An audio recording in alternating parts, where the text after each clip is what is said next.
All right, we're having a few technical difficulties with the microphones, but we'll go ahead and get started. Morning, Representative Jones. Thank you, members. I'll call this meeting to order. The Subcommittee of Higher Education Appropriations. This will be our first meeting of this year on the budgets. We're going to deal with the 2018 amended today. We're not going to vote anything out today. This is just an opportunity to effectively introduce to members of the committee the amended budget. Do you have the tracking sheet? Most of you have your budgets. Patrick, do they have track sheets for? Okay. Oh, well, as you know, the amended budget is generally now everybody has this, correct? That needs it. Okay. The governors and the agency request and the base budget. The governor's rec for the changes that we need to make in the 18 amended. Those of you who were able to attend some of the original budget hearings last week heard from the departments, and there wasn't a great deal of change in the amended. Let's just start through. We've got several individuals from the regents, from the TCSG, from independent colleges are here. We've got representatives of Georgia Student Finance and all of the budget units that we have.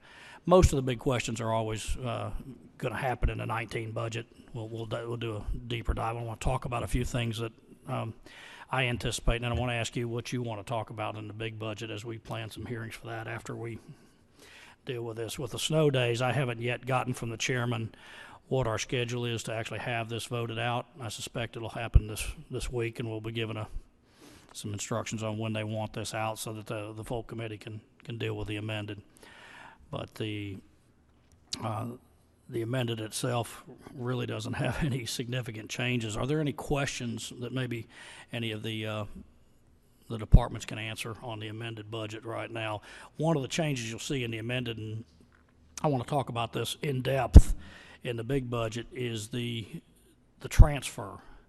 The workforce development budget, the entire $73 million is coming over from economic development into TCSG effectively. That's the governor and state recognized the new head of that. Many of you have been around here a long time, knew Laura Gamage, who's going to be in charge of that, and Julia Ayers, those two. But it's a $73 million budget. There's just a very tiny change just in here. It's not really worth a deep dive, but you might want to take some time to look at that. There's a lot there. That's $73 million, and that's not done specifically like we usually operate in this committee. So it's something we need to take a look at. I'd like to start off our oversight of that budget with a real comprehensive analysis of what we've got so we can get it off on the right foot, if nothing else. Chairman Penny has had some great input into this over the years, so she's got a lot of work she's done. She's going to share with us and our budget analysts. So just a heads up on that. And that's a particularly important program for economic development with what's happening in our state on all levels, but also with BRAC coming, we've got everybody who represents any area of this state is going to be impacted by that, and that budget is going to be where a lot of the efforts to stave off any BRAC losses in Georgia is statewide. So there's a lot of importance in there, and every one of us has a base that's an economic engine in our area, so we need to think about that as well. So I'm looking. I can name the bases in everybody's district sitting out here. So it's as you know, those are economic development engines we can't afford to overlook, and we've got a 3-year window, but we need to start planning now. So are there any questions just in general on the amended budget? Anybody got anything they want to add to that? Any questions of the agencies or the systems that are here? All right. Well, then let's talk a little bit about the general. I want to get your input of what we want to do this year with respect to the big budget. Let's step ahead on that. We've got the university system. We have the TCSG.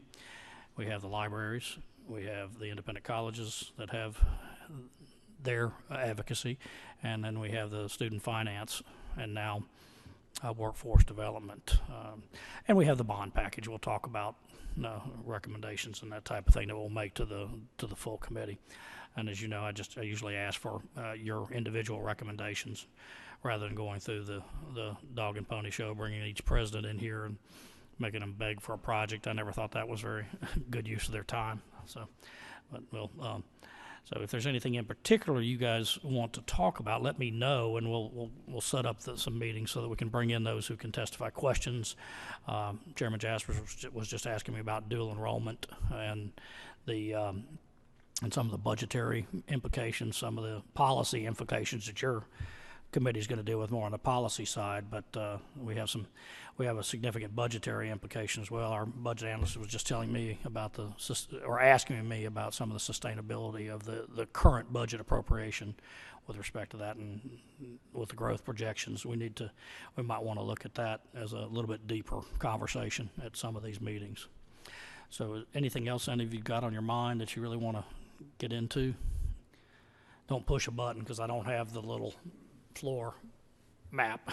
It's disappeared somehow. I've got just this microphone, so you'll have to speak up. Yes, sir. Chairman. At some point, have more regions come. I know they've done a study on the future, looking at future needs and bond packages set aside. 2020 or 2030, I won't quite answer that, but I know they've got a report that's supposed to be out soon. I hope they can come for us and kind of give us a heads up on what's on that. Okay, I think from the budgetary side, Roland, you think you guys could provide a briefing for us on that? I thought, and I've seen some of the early communication, but I haven't seen, especially for this committee, the budgetary side of that report. Thank you. Okay, good idea. Yes, sir. Chairman Knight. First of all, kudos to not only this committee and the General Assembly and the governor who've been partnering with this economic development. I think the state is moving in the right direction.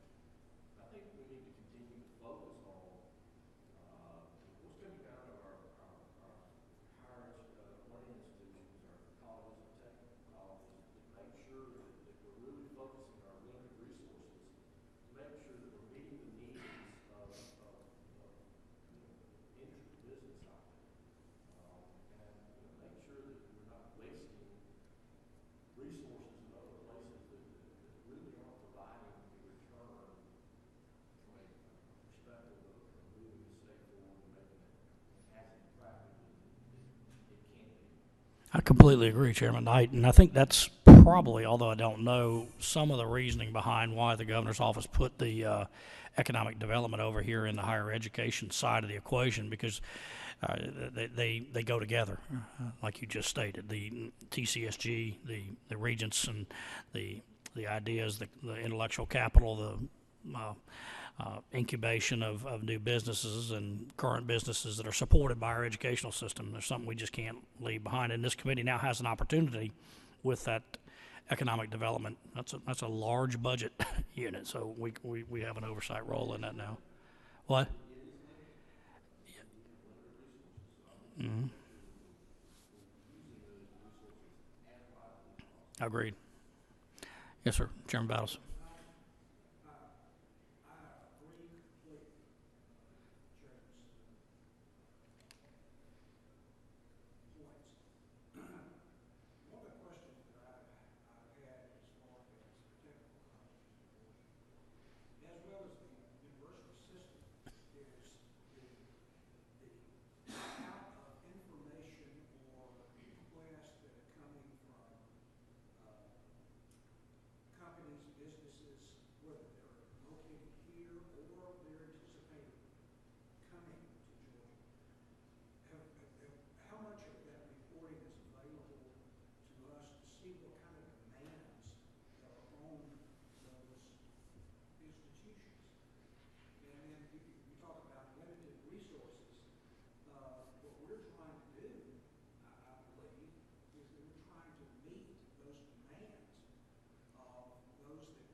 I think that's a great idea. I think, Neil, you're here. I think we can do that.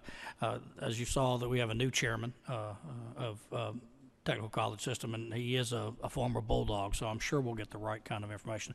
No, nothing personal, Dean, but played football for Georgia, so obviously there's a efficacy and a knowledge base there. So we'll get. That's fair enough. I was leading down that road. Neil, if you could heads up the commissioner that's a good idea. Probably get some of it through the Quick Start data and that type of thing. That'll give you a starting place for where the corporation. Could you hear Chairman Battles, Neil? Yes, sir, we'd be happy. Okay, just Neil Benning with the technical colleges is back there. Okay. Oh, yeah, I think we have another a former agency senior executive here on the committee as a new vice chairman here too, so he probably has a little bit of knowledge of what's going on there. Did you have something? Not necessarily. I mean, I think obviously they're better equipped to do it, but you have advisory councils within a lot of different programs, and TCSG is extremely responsive with respect to industry. I don't think they have. You go from college to college and you'd find out that most likely you're not going to find any programs that either don't have any students much in it or are not serving the needs of specific industry or business in that arena. And I think the university system's moving in that direction as well. But anyway, I know that question wasn't for me, so Well, I appreciate the sharing yes, sir. that information.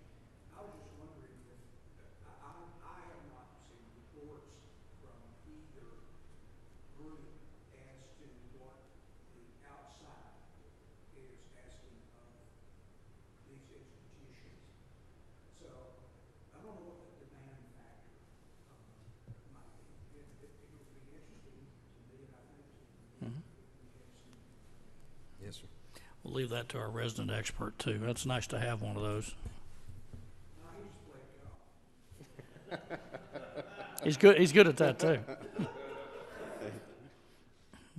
All right.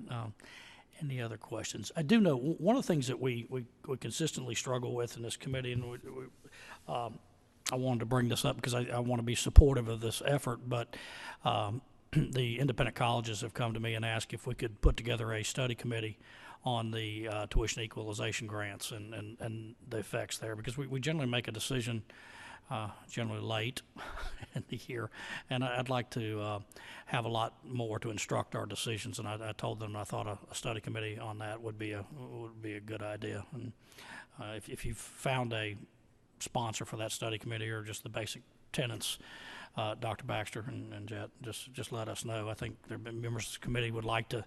I'd rather make these as informed decisions rather than. So I think it's past time. It's been a lot of years since we really had a long discussion about the equalization grants. So I think it'd be helpful. So anybody that has a real burning interest in that, because again, that is a significant part of a budget to a lot of students in this state, and it has some consequences when we make decisions on it. Anybody else? Well, I had told you 15 minutes, and I'm kind of right on that. So I think some of the others are coming in. I'll let you know when we're going to have a meeting to vote this. If you've got any heartburn or anything on this 18 amended, please let me know. I've been through it. It took all of 10 minutes because there just isn't that much changing the recommendations or anything moving forward. But let's keep giving me your ideas of what we want to do. I want to spend some time this year on the 19. I think we've got some things we can really get together on and do some good work. Okay. Everyone, thank you for joining us this morning, and continue to communicate with us. Meeting adjourned.